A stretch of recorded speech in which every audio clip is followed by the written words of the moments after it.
कह रहे 25 से 30 करोड़ मैंने अपनी जेब से खर्च किया है इन बेटियों के लिए और ये सिला मिला मुझे। 25 से 30 करोड़ खर्च कर दिया तो शोषण करोगे?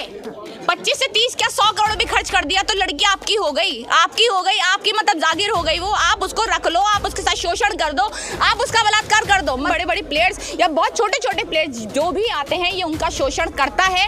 इनकी पूरी टीम उसमें शामिल होती है, इनकी पूरी बीजेपी उसमें शामिल होती है। अभी चल जाए, इनके खिलाफ सारे सबूत में मिल जाए तब भी कोई सजा नहीं होगी। क्यों? क्योंकि ये बीजेपी से आते हैं, बीजेपी जैसी गंदी पार्टी में है। बहुत सारे नेता हैं इनके जो हमने देखा है बीजेपी के रेप के मुकदमे में खुले घूम रहे हैं, उनको कोई वो नहीं। बहुत बड़े बड़े क्रिकेटर्स कहाँ हैं अभी जो बहुत ज्यादा बोल रहे थे कि हम गर्व से कहते हैं हम ठाकुर हैं, हम गर्व से कहते हैं हम ब्राह्मण हैं। कहांगे आपका ठाकुरपना, कहांगे आपका ब्राह्मणपना जब लड़कियां जो हैं, देश की बेटियां जो हैं वो सड़कों पर उतरी हैं, यहाँ पर बैठी हुई हैं, उनके साथ मारपीट हो रही है, रो रही हैं लगातार। साक्षी मलिक के कपड़े फाड़ दिए गए।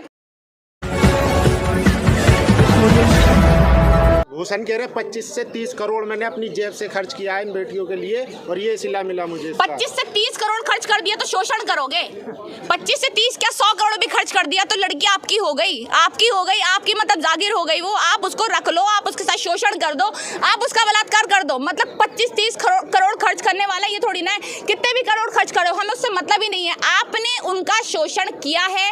आपने प्लेयर्स, जितने भी प्लेयर्स हैं, अभी यही नहीं जो बड़े बड़े प्लेयर्स बैठे हैं, जितने भी बहुत बड़े बड़े प्लेयर्स या बहुत छोटे छोटे प्लेयर्स जो भी आते हैं ये उनका शोषण करता है। इनकी पूरी टीम उसमें शामिल होती है, इनकी पूरी बीजेपी उसमें शामिल होती है। इनको पता होता है कि हमारी सरकार के लोग जो है, जो गंदे लोग हैं, वो क्या कर रहे हैं, पर ये चुप्पी बांधे होते हैं। क्यों? क्योंकि इनकी खुद की राजनीति पर सवाल उठ जाएंगे।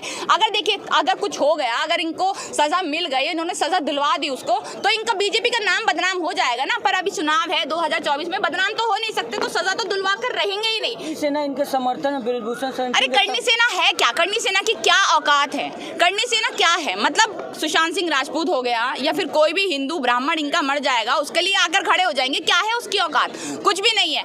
बजरंग दल जिसके नाम पर ये बजरंग बली करते फिर रहे हैं अभी कर्नाटक में, उनकी औकात क्या है? ये जो बिल में छुपे छुपे लोग थे, ये अब इनको बाहर निकलने का मौका मिल गया है। अब इनको पता चल गया है कि भैया हम जरा सा हिंदू कर लेंगे तो हमें कुछ ना कुछ तो मिल ही जाएगा, 100-500 तो मिल ही जाएंगे। किसकी खाट खड़ी कर देंगे? खाट तो ही खड़ी कर रहे थे पठान में, शाहरुख खान की भी देख लीजिए क्या हुआ, कैसा तमाचा पढ़ाएंगे मुंह पे।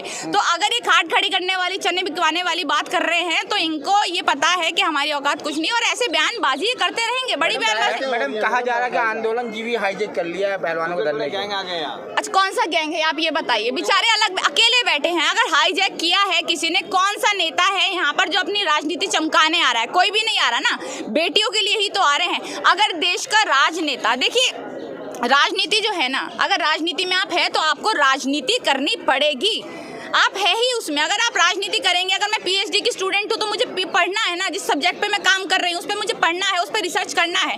अगर आप राजनीति में है, यानी अगर मान लीजिए आम आदमी पार्टी है, मान लीजिए कांग्रेस है, अगर वो दिल्ली में बैठे हैं, अगर उनके लिए आ गए हैं तो ये कहते हैं कि भैया कांग्रेस ने पैसे देकर भेजा है, आम आदमी पार्टी ने पैसे देकर भेजा है। मतलब किसके पास इतना टाइम रखा है कि किसी का प्रोटेस्ट हो रहा है उसमें पैसे दे के भेजते रहो? क्यों?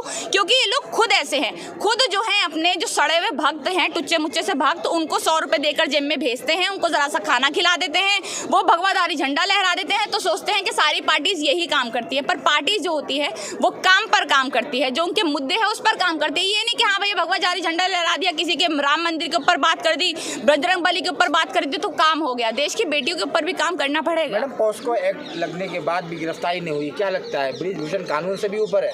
बिल्कुल है। अगर आप बीजेपी में हैं तो आप कानून, आप मीडिया, आप सबसे ऊपर हैं, आप भगवान हैं। देखिए उन्होंने कहा ना कि भैया हम तो भगवान का रूप हैं, ये कहते हैं लोग हम तो भगवान का रूप है। इन्होंने राम को बनाना, ये राम को लेकर आए हैं। मतलब अगर ये लोग राम को लेकर आए हैं, इनके वजह से हमें पता चला है कि राम आखिर है ही कौन। हमें तो पता ही नहीं राम है कौन, इनके वजह से पता चला है कि हमें राम है कौन। इन्होंने राम मंदिर बना दिया तो हमें पता चल गया कि भैया राम भी कोई थे, हमें तो पता ही नहीं था आज तक। मतलब ये लोग जब ये कह रहे हैं कि भैया हम तो भगवान है, तो ये सबसे ऊपर हैं, बिल्कुल ऊपर है। आप देखिए, अगर इनके खिलाफ पता भी चल जाए, इनके खिलाफ सारे सबूत में मिल जाए, तब भी कोई सजा नहीं होगी। क्यों? क्योंकि ये बीजेपी से आते हैं, बीजेपी जैसी गंदी पार्टी में है। बहुत सारे नेता हैं इनके जो हमने देखा है बीजेपी के रेप के मुकदमे में खुले घूम रहे हैं, उनको कोई वो नहीं। समर्थन में अब महासभा हो रही है, इनके कह रहे हैं कि हम जंतर मंतर बाबा जी का बुलडोजर लेके आएंगे। बुलडोजर से मारेंगे क्या? बुलडोजर से इनको उठवाएंगे, बुलडोजर इन पर चलवाएंगे। तुम्हारी इतनी औकात है कि तुम यही कर सकते हो कि किसी भी देश में कोई भी अगर आवाज उठाता है तो उस पर बुलडोजर चलवा दो। अपनी गंदी राजनीति से उन लोगों का मुंह बंद करा दो, चाहे वो देश की बेटी हो, देश के बेटे हो, बुजुर्ग हो, किसान हो, महिलाएं, कोई भी हो, उनका मुंह बंद कराने के लिए आप बुलडोजर चलवाएंगे, उनको जान से मार देंगे, उनका एनकाउंटर करवा देंगे। इसी तरह के कांड करते आए हैं आज तक और आगे भी ये करते रहेंगे। और बहुत बड़ी बात नहीं है बुलडोजर लेकर आ भी जाए, बहुत बड़ी बात नहीं, बहुत छोटी सी बात है इनके लिए। इनके लिए मरना सपोर्ट करने आई है खुलकर। देखिए, राजनीतिक पार्टियों का सपोर्ट करने आई है तो बहुत अच्छी बात है।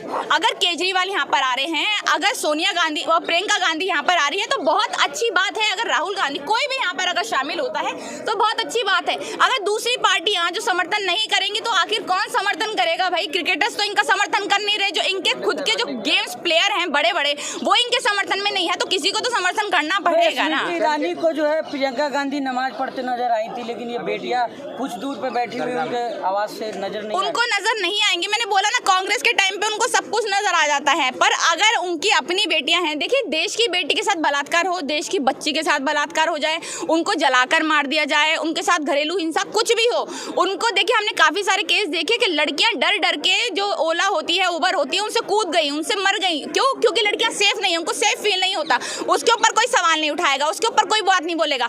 अगर स्मृति ईरानी को ये नहीं कि भैया यहाँ पर आ जाए, देश की बेटियां बैठी है, उनका समर्थन कर ले, पर स्मृति ईरानी द केरला स्टोरी देखने जा सकती है। क्यों? क्योंकि उससे उनका भगवा झंडा लहराने को मिल जाएगा ना, थोड़ी सी वाहवाही मिल जाएगी। अगर मुसलमानों की बुराई कर लेगी तो हाँ, प्रधानमंत्री भी कह रहे देखने के लिए। बिल्कुल देखेंगे यार, उन्हीं के वजह से ही मूवी रिलीज हो रही है। आप ये देखिए कहाँ कहाँ गुणगान चल गए पठान मूवी को, हम रिलीज नहीं होने देंगे पठान, जबकि ऐसा कुछ था नहीं। मैंने भी पठान मूवी देखी, फर्स्ट डे फर्स्ट शो देखा, मुझे खुशी है कि मैंने वो मूवी देखी। इतिहास मतलब नाम लिखा जाएगा कि उस मूवी ने इतने पैसे कमाए।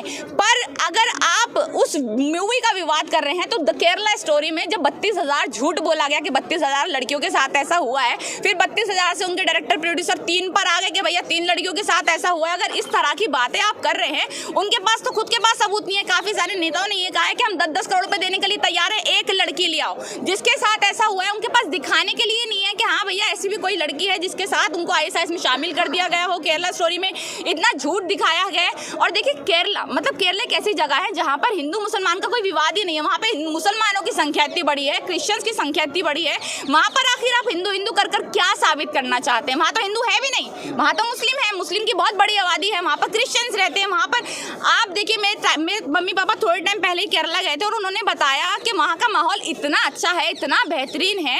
और वहाँ की लड़कियों का, छोड़िए केरला स्टोरी, वहाँ पे जिन लड़कियों के साथ पता नहीं ऐसा हुआ या नहीं हुआ, ISIS, उनको उस बेटियों की बड़ी चिंता हो रही है। उन बेटियों की बड़ी चिंता हो रही है कि हमारी देश की बेटियों के साथ उन्होंने ये किया वो किया। पर उसी देश में अभी हाल फिलहाल में इन्हीं दिनों में जब देश की बेटी यहाँ पर आकर बैठी है तो वो सब अंधे हो चुके हैं। उनको अनुराग ठाकुर जो है महिला पत्रकार को दिखाने लेके गए फिल्म, कश्यप, रुबिका लियाकत, पूरी टीम गई है। अरे वो तो इनके दलाल पत्रकार है ना, पूरी टीम जाएगी, उसकी वाहवाही करेगी और सब देखिए केरला स्टोरी चिल्लाने में लगे हुए हैं। उस फिल्म का मतलब क्या है? एक टुच्ची मुच्ची सी हीरोइन को लेकर वो मूवी बना रहे हैं, जिस हीरोइन को कोई भी लेता नहीं है, उसको लेकर वो मूवी बना रहे हैं। फिर उसको दिखा रहे हैं कि वो ये तो भक्त है, वो तो देखिए पहले इनकी वो स्मृति ईरानी आ गई थी, अभी आदा शर्मा आ गई। किसी भी छोटी मोटी हीरोइनों को ले लेंगे ये और उसके बाद बोल देंगे हमने मूवी बनाई, ये मूवी इतनी फेमस हो गई। पर हमें पता है केरला स्टोरी कितनी बड़ी कह रहे हैं कि अगर जो है मोदी जी कह दे तो हम गिरफ्तारी दे देंगे, इस्तीफा दे देंगे। उसके अंदर खुद मर्दानगी नहीं है क्या? उसको खुद नहीं पता मैंने शोषण किया है? मतलब उनका बाप अगर उनको बताएगा कि भैया तुम्हें पता चले कि हाँ तुमने लड़कियों के साथ शोषण किया है, तुम्हें पता चलना चाहिए। मतलब मोदी आके बताएंगे मैंने कोई गलती की है तो मेरे पापा मेरा डिसाइड करेंगे कि भाई तुमने ये गलती की है, जाओ गिरफ्तारी दो अपनी। मुझे नहीं पता मैंने कुछ गलत कर दिया, मुझे नहीं पता मेरे साथ कुछ, मैंने किसी के साथ किसी का दिल दुखाया है। कौन दिलवाएगा इंसाफ? कौन दिलवाएगा? ये बताइए, कौन दिलाएगा? देखिए इंसाफ, जिसको भी इंसाफ क्या है, कैसे मिलेगा इंसाफ? मिलने का एक ही तरीका है कि जो ये गंदे लोग हैं थोड़े से अपने अंदर, अगर इनके देश में मतलब देश की बेटियों को ही नहीं, अगर अपनी ही बेटियां हैं जिनको अपनी ही बेटी को, जैसे स्मृति ईरानी की हम बात करें, अपनी बेटी पर जब बात आई थी वो सबसे आगे उछलने आ गई थी। अगर इनके, मैं देखिए बोलूँगी भी ना, क्योंकि नाकारा लोग हैं, इनकी खुद की फैमिलीज नहीं है, इनके खुद के बच्चे नहीं होते, इनके खुद की शादियाँ नहीं होती, खुद अपनी बीवियों को छोड़कर भागे हुए लोग हैं ये। अगर इस तरह के लोग हमारी राजनीति में बैठेंगे तो वो देश की बेटियों के बारे में कैसे सोच सकते? तो मुझे नहीं लगता कि देश की बेटियों के बारे में सोचेंगे। विनेश फोगाट को वो उनके परिवार का हिस्सा है, वो परिवार का हिस्सा है, तो उनकी भांजी थी, उसका बटुआ चोरी हो गया था, बटुआ चोरी हो गया तो सारी पुलिस लगा दी थी उसके लिए। एक रात में वो कुछ घंटों में बटुआ ढूंढ कर ले आए थे उस लड़की का जिसका चोरी हुआ। अगर देश की बेटी उनकी बेटी है, गीता फोगाट, बबीता फोगाट, जो भी अगर उनकी बेटी है ना, तो अगर आप एक सच्चे बाप हैं, या तो फिर आप बाप कहलाने लायक ही नहीं, क्योंकि आपकी कोई औलाद ही नहीं है। पर अगर आप इतनी मर्दानगी आपके अंदर है, इतनी आपके अंदर मर्यादा है कि आप देश की बेटियों को अपनी बेटी जैसा मानते हैं, उनके साथ किसी भी तरह का, किसी प्रकार का शोषण होता है, अगर आप उसे मानते हैं कि तो मेरी बेटी जैसी है, तो आप बाहर निकलो मोदी जी। आप उनके खिलाफ जो है, जो भी ये सब कर रहे हैं उनके खिलाफ कोई एक्शन लो, तभी आप देश के प्रधानमंत्री कहलाओगे। और अगर आप देश के प्रधानमंत्री नहीं कहला सकते, आपके अंदर इतना मतलब इतनी हिम्मत ही नहीं है कि अपने एक बीजेपी के नेता को, जिसका नाम भी पहले शायद किसी ने नहीं सुना था, अगर आप उसको सजा भी नहीं दिलवा सकते तो छोड़ दीजिए गद्दी, जाइए अपना झोला उठाइए और भाग जाइए यहाँ से। आपकी जरूरत ही नहीं है हमें, हमारे भारत की।